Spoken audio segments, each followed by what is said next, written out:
Greetings everyone, my name is KS Deepak and I welcome you all on behalf of Shield IAS in today's news analysis. We are going to explain 6 articles which were there in the Hindu's Delhi edition. So which are those 6 articles? So let's see. So we'll be starting with 3 articles, quite important articles which are from the Al-Qaeda's perspective. So as you know, there has been a recent bombing, there has been a recent strike by US forces and the chief of Al-Qaeda had been killed. So on that 3 articles were there, so we'll be explaining those articles initially. Then moving on, we'll be explaining the various activities of India in Antarctica. Not only that, we'll be explaining various treaties which are there in Antarctica. Moving on the 5th article, we'll be explaining the Maldives aspect. Again, we had a detailed video on Maldives, so we'll be again referring to that video. At the same time, we'll be seeing some of the aspects of India-Maldives ties. Then on the 6th is the nuclear arms control. So with that, let's start with our first 3 article which is on Al-Qaeda. Now as you know, yesterday जो है US का एक recent attack हुआ था काबुल में and because of that the chief the chief of al-Qaeda जो कि al Zawahiri थे वो मारे गए हैं. सो इसके ऊपर काफ़ी आर्टिकल्स लिखे गए हैं एंड दैट इज़ बिकॉज कि ये जो किलिंग्स है इसके काफ़ी सारे रिपरकशंस हो सकते हैं. जो सेंट्रल अथॉरिटीज़ हैं वो हाई अलर्ट पे हैं. So all this things you will be seeing in our article. So again let's see what is the difference between Taliban, al-Qaeda and IS या Islamic state. So let's start with Taliban. So Taliban का जो मतलब होता है Pashtun language में, तालिबान का मतलब होता है students. So it means students in Pashtun language. Pashtun, they are from Afghanistan and they have local jihad. What they do is local jihad, या जिसे कहते हैं close enemy. That is something that Talibans do. Then another thing is that it's a centralized group. The same way, another point here to note is that Taliban में it is an centralized group. Another point is that इसकी जो organizational structure है वो divided है. For example, आपके पास यहाँ पे तालिबान में ही we are having the political control. एक ऑर्गेनाइजेशन है, एक सेक्शन है जिसके पास पॉलिटिकल कंट्रोल है, एक सेक्शन है जिसके पास मिलिट्री कंट्रोल है, एक सेक्शन है जिसके पास इकोनॉमिक कंट्रोल है. तो इस तरीके से तालिबान का जो ऑर्गेनाइजेशन स्ट्रक्चर है वो डिवाइडेड है. फॉर एग्जांपल जो पॉलिटिकल स्ट्रक्चर है वहाँ पे है, जो लीडर हैं वो है अखुंज़ादा जो कि अभी के चीफ हैं तालिबान के. द सेम वे जो मिलिटेंट स्ट्रक्चर है, मिलिटेंट्स में है हक्कानी, जो आप सुने होंगे Haqqani network. So that is how Taliban is structured organizational level में. Another point to note here कि तालिबान का जो एस्पिरेशन है वो क्या है. So their aspiration is to have an Islamic order to Afghanistan. क्या चाहते हैं वो? They want to make an Islamic constitution. एक ऐसा constitution which is based on sharia law. एक ऐसा constitution which is based on sharia law, जो मैं SL से एब्रीवेट कर रहा हूँ, and the Pashtun tribal laws. So जो शरिया लॉज हैं और पश्तून ट्राइबल लॉज हैं, इसकी जो मिक्सचर है that is the essence that they want in the Islamic constitution. That is the aspiration of Taliban. Another thing to note here is that Taliban जो है structurally they are different. The same way ideologically भी उसमें काफ़ी सारे differences हैं. तालिबान में there are 2 important sections. वहाँ पे तालिबान में वी हैव 2 इम्पॉर्टेंट डिविजन्स. कौन से हैं ये divisions? Let's see. So the first division is TTP and Afghan Taliban. So Afghan Taliban वो तालिबान है जो कि अभी अफगानिस्तान को रूल करते आ रहा है. The same way TTP है तहरीक तालिबान. वो तालिबान है जो कि पाकिस्तान के खैबर पख्तूनवा और जो माउंटेनियस रीजन है वहाँ पे इनका बेसिस है. सो ये दोनों की जो इंट्रैक्शंस है ये काफ़ी स्ट्रॉन्ग है और जनरली क्योंकि ये पाकिस्तान के टेरिटोरियल में ही ये ऑपरेट करते हैं. सो वहाँ के कुछ स्कॉलर्स की माने तो तहरीक तालिबान जो है उनके हिसाब से बैड तालिबान है एंड अफगान तालिबान जो है जो कि वहाँ पे रूल कर रहा है, अफगानिस्तान में रूल कर रहा है, दे इज़ गुड तालिबान. तो again there is good Taliban and bad Taliban. That is one of the differences in Taliban. Moving on to our second organization that is al-Qaeda. अब अल-कायदा इन अरेबिक इज़ क्या? Translates to base and they are from Pakistan. Around 1988 में ये prominence में आए. जबकि तालिबान की बात करें तो again they grew into prominence in 1994. So al Qaeda काफ़ी पुराना ऑर्गेनाइजेशन रहा है एंड अलकायदा पहले इजिप्ट में they had an Islamic fundamentalist group, उनके साथ वो फॉर्म हुए, उनके साथ वो इंटरेक्ट किए, they club with the Egyptian fundamentalist group and then they came to the Iran, then they came to Afghanistan and Pakistan. Another point to note here is that they have global jihad. यहाँ पे तालिबान ने आपने देखा they are having local jihad जिसे कहते हैं close enemy, but कि यहाँ पे we are having global jihad जिसे कहते हैं far enemy concept. Another point is that it is an international network, so organizationally it's not as centralized as Taliban. Al-Qaeda और काफ़ी ज़्यादा बिखरा हुआ है. And what they want, their aspiration is to fight against foreign invaders. So their aspiration is to fight against the atrocities of Muslims and the fight against the foreign invaders globally. So they are against global aspirations, जबकि जो तालिबान है उनका localized aspiration है. With that, again another point is that जो Al-Qaeda जो है, they come from a teaching of Sayyid Qutb, एक extremist views रखने वाले एक रिसर्च स्कॉलर थे इस्लाम के, एंड इसीलिए इसे कहते हैं कुतुबिज़म. अलकायदा जो है कुतुबिज़म या वहाबिज़म से आता है. So what is this Qutbism? Wahhabism is not quite important from UPSC's perspective, but for a general understanding let me tell you, इस्लाम में काफ़ी सारे डिविजन्स हैं. इस्लाम काफ़ी बड़ा रिलीजन है, तो उसमें सुन्नी है, शिया है और काफ़ी और सेक्शंस हैं. ये जो सुन्नी सेक्शन है उसमें काफ़ी और सब सेक्शंस हैं, जिसमें one of the section is Wahhabism and Qutbism. और वहाँ पे भी ये सेक्शंस में भी ये जो अलकायदा है ये उस पर फंडामेंटलिस्ट व्यूज़ रखते हैं. फंडामेंटलिस्ट मतलब जिनके जो व्यूज़ हैं वो एक्सट्रीम होते हैं, जो रूल्स हैं वो एक्सट्रीम रूल्स फॉलो करते हैं. So that is something al-Qaeda. जबकि तालिबान जो है they are having the Deobandi, they are having relations to the Devmani sect of Islam. So ये है basic difference between Taliban and Al-Qaeda. जहाँ तक हम लोग differences की बात करें तो next organization is the Islamic State. अब what is the difference between Islamic State? Islamic State की जो views हैं वो काफ़ी और extreme हैं in comparison to Al-Qaeda and Taliban. That is why Al-Qaeda और तालिबान के साथ जो उनके relations हैं वो काफ़ी अच्छे नहीं हैं. There is always an issue of ideology between IS and Taliban.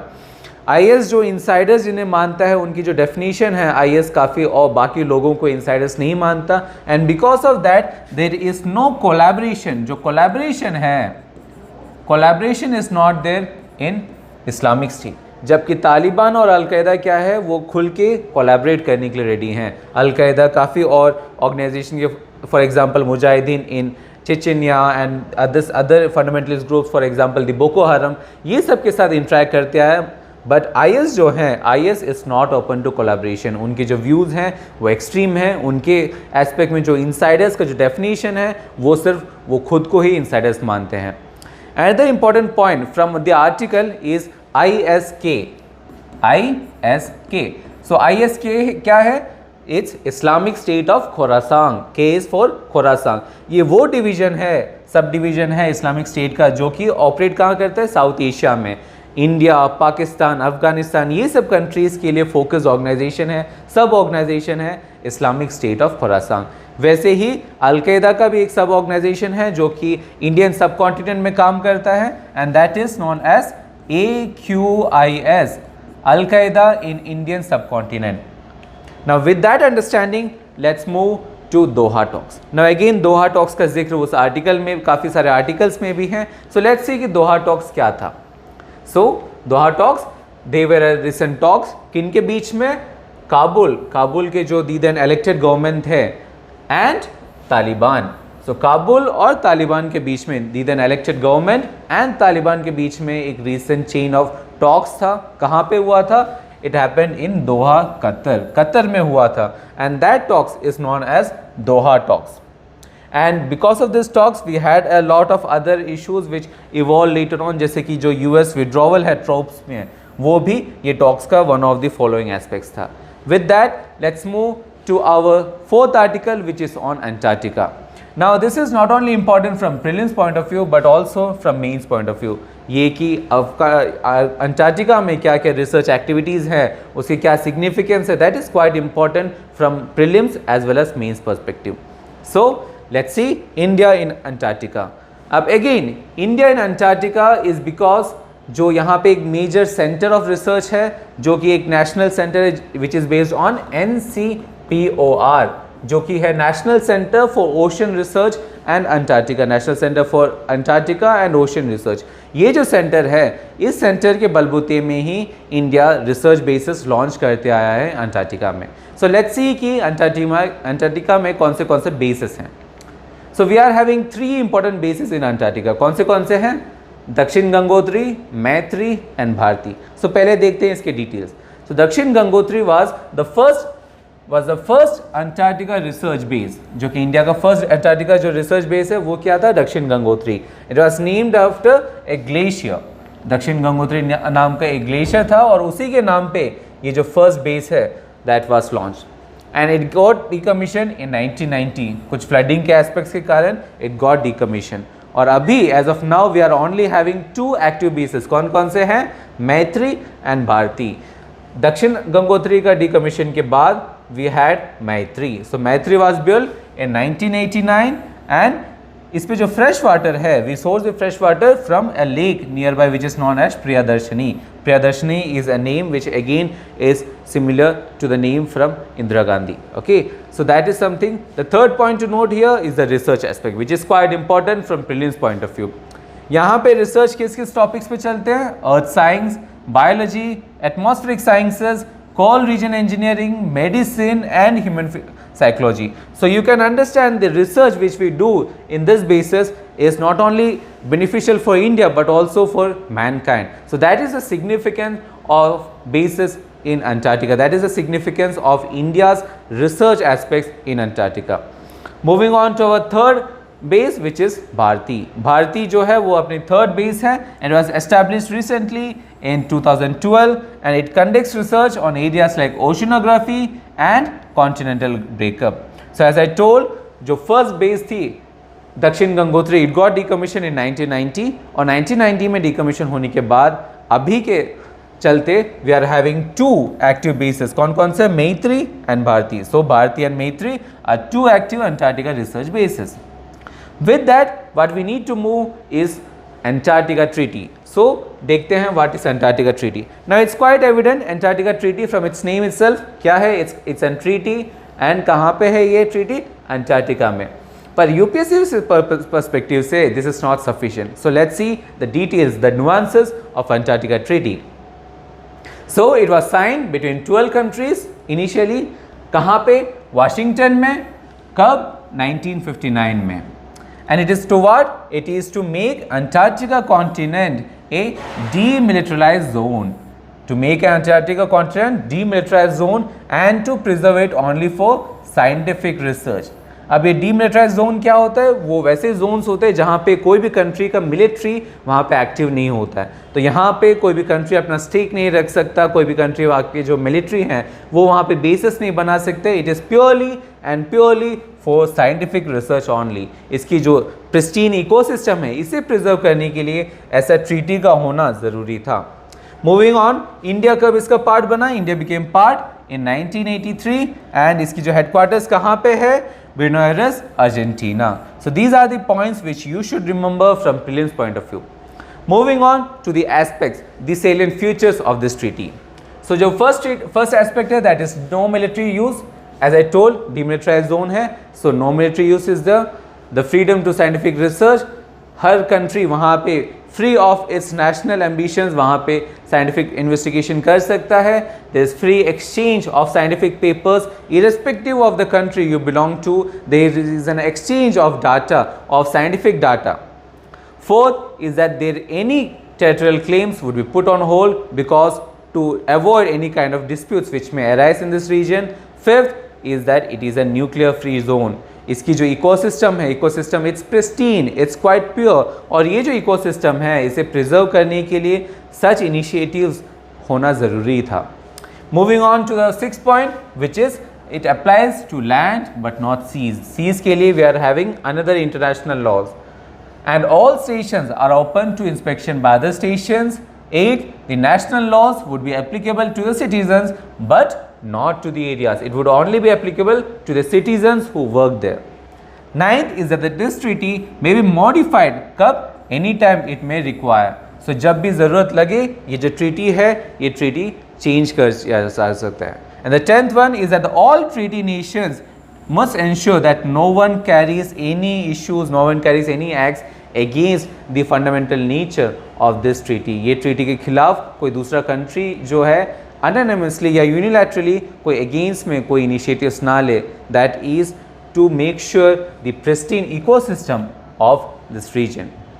अब an evident question is that जो disputes arise होते हैं उसे क्या resolve किया जा सकता है, कैसे resolve किया जा सकता है. So to answer that, let's see this timeline. So as I told you, Antarctica Treaty कब आया? 1959 में. And again जब भी कोई treaty आता है there is again issue of disputes. So हमें बात करनी चाहिए कि disputes and resolutions कैसे हम लोग resolve कर रहे हैं, और वो resolution के लिए, वो disputes है उसे resolve करने के लिए there was an Antarctica Treaty System which was kind of an umbrella body जहाँ पे काफ़ी सारे agreements हैं. It's kind of an umbrella system. It's kind of an umbrella system जहाँ पे we are having a legally binding, we are having agreements which are legally binding. Why? Because of the purpose of preserving the unique geographical, environmental and political characteristics of what? Of Antarctica. तो वहाँ की जो ecosystem है, वहाँ की जो geography है, वहाँ की जो पॉलिटिकल कैरेक्टरिस्टिक है उसे प्रिजर्व करने के लिए, वहाँ पे कोई भी डिस्प्यूट्स को रिजॉल्व करने के लिए we are having Antarctica treaty system. अब यहाँ पे अंटार्कटिका ट्रीटी सिस्टम के अंदर अंटार्कटिका ट्रीटी जो है वन ऑफ द ट्रीटीज़ है जो कि अंटार्कटिका ट्रीटी सिस्टम के अंदर आता है. As I told you it's an umbrella body. यहाँ पे we are having the 1959 Antarctica treaty as I have discussed, 1972 conservation of Antarctica seals, 1980 Convention on Conservation of Antarctica Maritime Living Resources and 1991 Protocol on Environmental Protection to the Antarctica Treaty. So ये सब वो treaties हैं जो कि इसकी जो pristine nature है, इसकी जो ecosystem है, इसकी जो environment है उसे preserve करने के लिए, उस पर जो status को लगा है उसे बरकरार रखने के लिए these treaties are there. With that, let's move to our 5th article which is on Maldives. अब मालदीव्स पे रिसेंटली क्योंकि वहाँ के जो प्रेसिडेंट है वो उन्होंने इंडिया पे विजिट किया है और because of that we are having lot of articles. कल के पेपर में भी था, आज के पेपर में भी था. So for that we had an detail video, काफ़ी डिटेल में हमने बात की थी मालदीव्स कहाँ पे है, क्या सिग्निफिकेंस रखता है. We had an detail video in the 2 August the Hindu news initiative. So please refer to the video here. I would like to draw your attention into some of the important points which we had discussed yesterday. कौन से? The first one was this strategically important location. Because of that location is strategically important. Second was the increasing presence of the hegemony of China or the increasing presence of Chinese naval ship. Third was the issue of external debt. Fourth, the membership of SAARC. तो ये सब चीज़ों में radicalization, काफ़ी सारे चीज़ों में हम लोग ने काफ़ी डिटेल में मालदीव्स पे बात की है एंड द इशू एंड काफ़ी एस्पेक्ट्स पे कि इंडिया मालदीव्स का जो रिलेशन है वो कैसे ट्रेस करते हैं. All this things we have discussed in the 2 August video. So please refer to the video here. Moving on to our 6th article which is on nuclear arms control. Now again nuclear arms control पे भी हम लोग ने काफ़ी detail में जब aspect में question था, one of the article was on the new start treaty. तो यहाँ पे हम लोग ने काफ़ी डिटेल में बात की थी कि न्यू स्टार्ट ट्रीटी क्या है of the 2 August. So please refer to the video here. Now to have an grasp, to have an curve of the aspects which we had discussed yesterday, let me tell you that ये जो treaty है this was one of the bilateral treaties. किसके बीच में? US और Russia के बीच में. The same वे इसी तरीके से we are having multilateral treaties also. I hope that you understand the difference between bilateral and multilateral. Multilateral में काफ़ी और कंट्रीज के बीच में काफ़ी सारे ट्रीटीज हैं. For example there is the non proliferation treaty, there is the comprehensive test ban treaty, there is the intermediate test ban treaty. So ये सब मल्टीलैटरल ट्रीटीज हैं जो कि ओवर द ईयर्स काम करते हैं.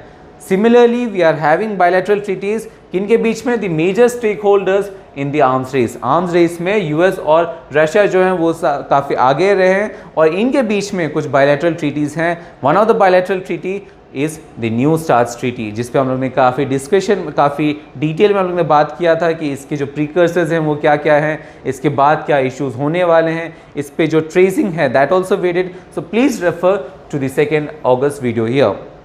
Moving on to the last aspect which is on the quiz of the day. Now आज के क्विज में we are having 2 questions. One of the questions UPSC 2014 में आ चुका है. The first question is a match to the following, जहाँ पे locations और जो countries हैं उसको आपको मैच करना है. Again we have talked about this Alma Ata, जहाँ हम लोग ने WHO and UNICEF, WHO और UNICEF में जब हम लोग ने बात की थी, WHO के जो माइलस्टोन्स पे हम लोगों ने डिस्कशन किया. So we had this aspect of alma mater, वहाँ पे एक कॉन्फ्रेंस किया गया था. So please try to attempt because it is quite important from UPSC perspective, from prelims perspective. Second question is something which we have seen in UPSC 2014. यहाँ पे जो 10 degree line है, 10 डिग्री लाइन किस 10 degree channel जो है वो कौन से आइलैंड्स को डिवाइड करता है, that is the second question. So please try to attempt this question in the comment section. ये जो क्वेश्चंस की जो आंसर्स हैं, नॉट ओनली आंसर्स, उनकी जो एक्सप्लेनेशंस हैं वो एज एन PDF आपको वीडियो के डिस्क्रिप्शन में मिल जाएगा. So I hope you have learned a lot in today's analysis and I would try to keep this work again tomorrow. So please stay tuned to the channel, subscribe to the channel. Thank you. See you tomorrow.